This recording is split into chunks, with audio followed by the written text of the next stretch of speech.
Dami na. Sa may southbound po. Dami na rin tao doon, no? Yan, pakita natin. Yan, no? Kabila na.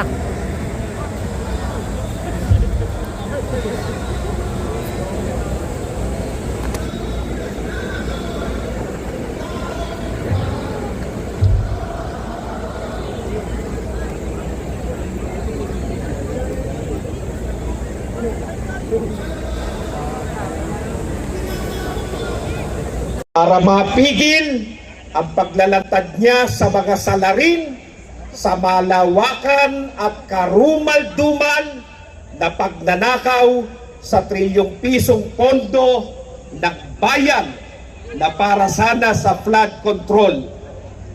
Kung sino pa ang nagsisikap na papanagutin ang mga lumimas sa pondo ng bayan ay siya pa ang ibig ikulong at tipitin. Kasama rin natin dito ang ating mga kababayan na kaisa natin sa pagsuporta kay Senador Marcoleta sa pagsusulong niya ng katarungan at sa pagpapanagot sa mga nagkasala sa bayan. Pakinggan muna natin ang pahayag ng Iglesia ni Cristo tungkol sa isinasagawa nating rally ngayon na ipinarating sa atin ng kapatid na Edwin Zabala. Mga kababayan, hindi tutol ang Iglesia ni Cristo sa pagpapatupad ng batas, pero tutol kami sa pagbaluktot sa batas. Lalo na kung ang layunin ay para pagtakpan ang katiwalian. Gaya ng alam ng marami, si Senator Dante Marcoleta ay nanguna sa pag-iimbestiga sa isa sa pinakamalaking pandarambong na naganap sa ating kasaysayan. Sinimulan niya ito nang siya pa ang chairman ng Blue Ribbon Committee ng Senado. Subalit, pinalitan ng liderato ng komiting ito. Gayunpaman, itinuloy niya ang paghahanap ng hustisya para sa atin na mga mamamayan. Ang ipinagtataka namin ay kung bakit siya na nagsusulong sa pag-expose ng mga sangkot sa napakalaking pagnanakaw sa Pilipinas ang kakasuhan at ipakukulong sa halip na ang mga na-expose. Ang ikinakaso kay Senator Marcoleta ay plunder na isang non-bailable crime. Sa makatuwid, ipakukulong siya at hindi pwedeng magpiyansa hanggang hindi natatapos ang paglilitis sa kanya. Sa madaling salita ay hindi na niya maitutuloy ang paglalantad o pag-expose sa mga sangkot sa pandarambong na naganap. Pero paano naging plunder ang pagtanggap ng campaign donation?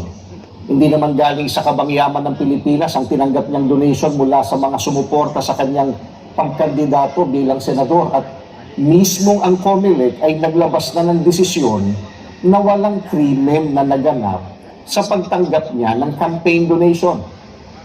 Sinusuportahan ng Iglesia ni Cristo ang itinataguyod ni Senator Marcoleta dahil ito rin ang posisyon namin. Nananawagan kami para sa transparency, accountability, justice, and peace. Kaya, nais namin iparinig sa mga kinauukulan na kahit ipakulong nila si Senator Marcoleta, ay hindi kami titigil sa paghingi ng katarungan para sa mga kababayan natin na ninakawan.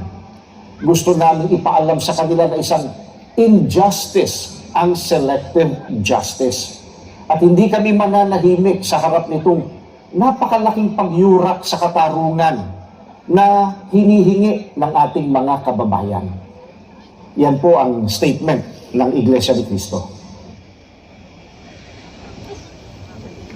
Tungkol naman po sa isyong ito, pakinggan naman po natin ngayon ang mensahe ng kapatid na Arnel Solano.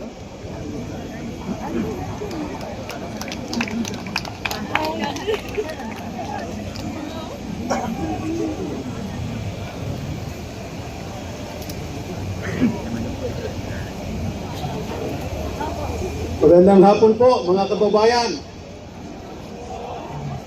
5 palakpak para sa katarungan. Maraming salamat po.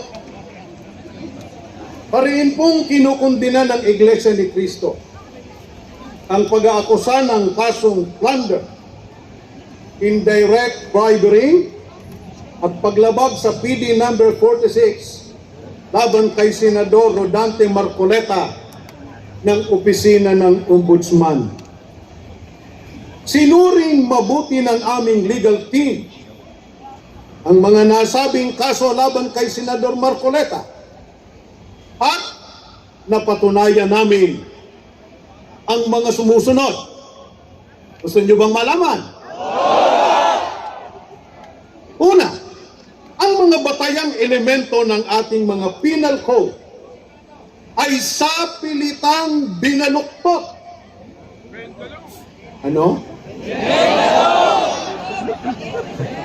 Yan ay para bigyang daan ang mga paratang na walang ebidensya at walang detalye ng anumang pananagutan, pagkukulang o pagsasamantala.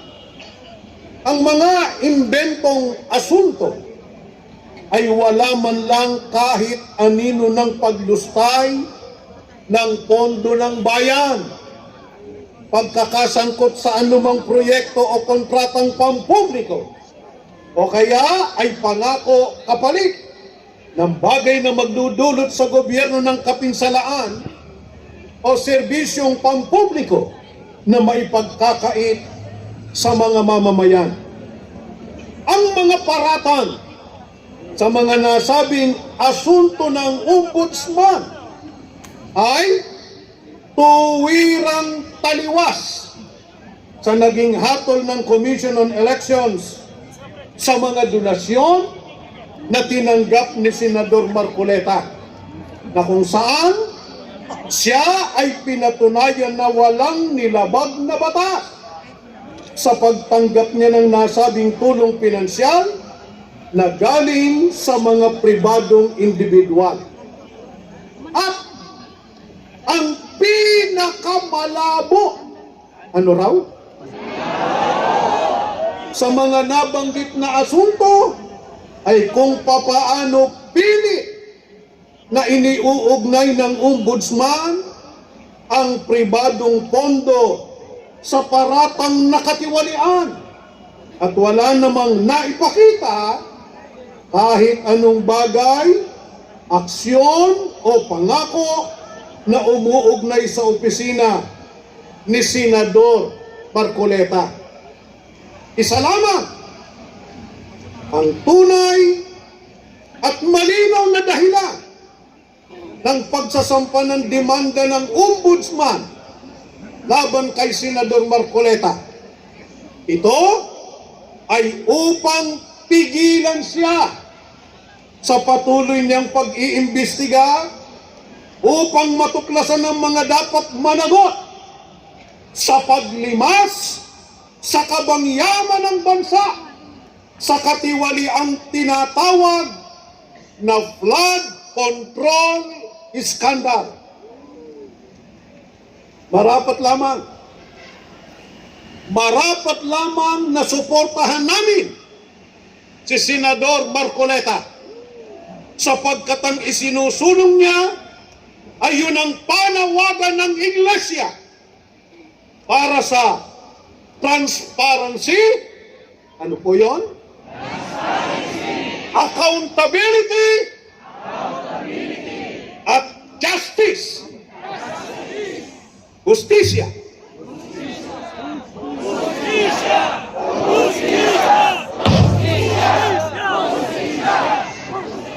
Justisya po, kaugnay ng napakalawak at karumal-dumal na katiwali ang nagaganap sa ating bansa. Ang taong bayan ay patuloy na naghihintay sa paglalapat ng kaukulang parusa sa mga walang budhi na nagsagawa nito upang makamit nila ang pangkalahatang katarungan. Ngunit, patuloy na nagbubulag-bulaga. at nagbibingi-bingihan ang mga kinauukulan. Ngayon, ang ombudsman, sino raw? Na dapat sana ay magtrabaho para sa kaparehong layunin, ay gumagawa ng hakbang para pigilan at ng tuluyang pagtakpan ang pinakamalaki at pinakagarapal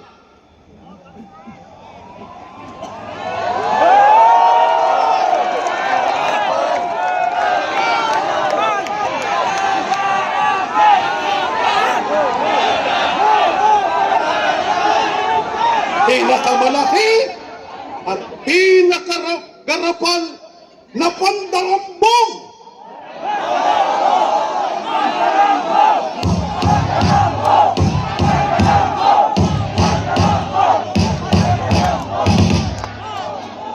pinakagarapal malaking pandarambong sa kasaysayan ng ating bansa.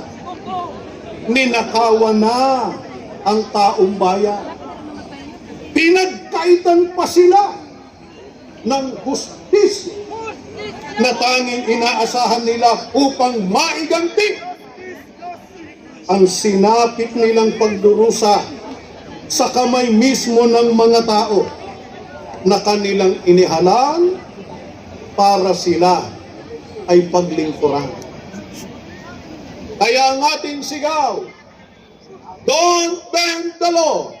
Don't bend the law. Ang mga don't bend the law.